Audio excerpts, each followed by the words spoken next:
చెప్పవచ్చు. ఇంకా further sessions ఏమైనా చేయొచ్చు, ప్లాన్ చేయొచ్చు. సరే నమస్తే సార్, నా పేరు సురేష్ కుమార్, ఐటీడీఎస్ శ్రీశైలం ఏపీ అని. ఇప్పుడు మార్నింగ్ నుంచి మీరు చెప్పింది చాలా బాగా అర్థమైంది.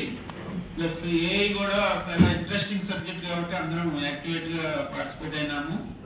మీరు బాగా ఎక్స్ప్లెయిన్ చేశారు మొత్తం ఏఐ అంటే ఏంటి, దాని బ్యాక్గ్రౌండ్, ఇది ఎలా అనాలిసిస్ చేసుకుంటుంది, ఎలా పనిచేస్తుంది అనేది బాగా అర్థమైంది.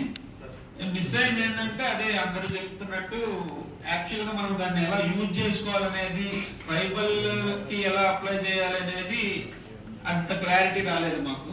కొంచెం అడ్వాన్స్డ్ గా ఉంది మీరు చెప్పింది. అన్లెస్ మీరు అన్నట్టు డేటా మనకి ఉంటే తప్ప మీరు ఇచ్చిన ఏ టూల్స్ కూడా ఇప్పుడు అప్లై చేయడానికి వీలు లేవు. డేటానే ఇంకా ఐటీడీఎల్ ఎట్లా ఉందంటే కన్సాలిడేటెడ్ స్టేజ్ లో ఉంది, ఇంకా కలెక్ట్ చేస్తున్నాం. For example house hold survey వెళ్తోంది, నడుస్తుంది. 3 years బ్యాక్ చేశారు, కానీ డెప్త్ కి వెళ్ళాల, హౌస్ లెవెల్ వరకు వెళ్ళాల, విలేజ్ లెవెల్ వరకు వెళ్ళారు. ఇప్పుడు హౌస్ లెవెల్ వరకు వెళ్తున్నారు.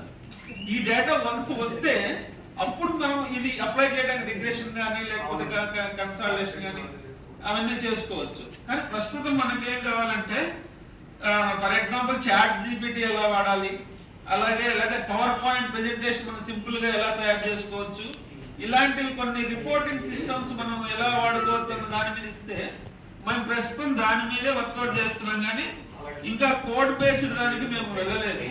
వన్స్ డేటాబేస్ రెడీ అయితే కోడ్ బేస్డ్ గా అది మనకు ఉపయోగపడుతుంది. ముందు ఇచ్చిన నాలెడ్జ్ మాకు ఉపయోగపడుతుంది. చాలా థ్యాంక్స్.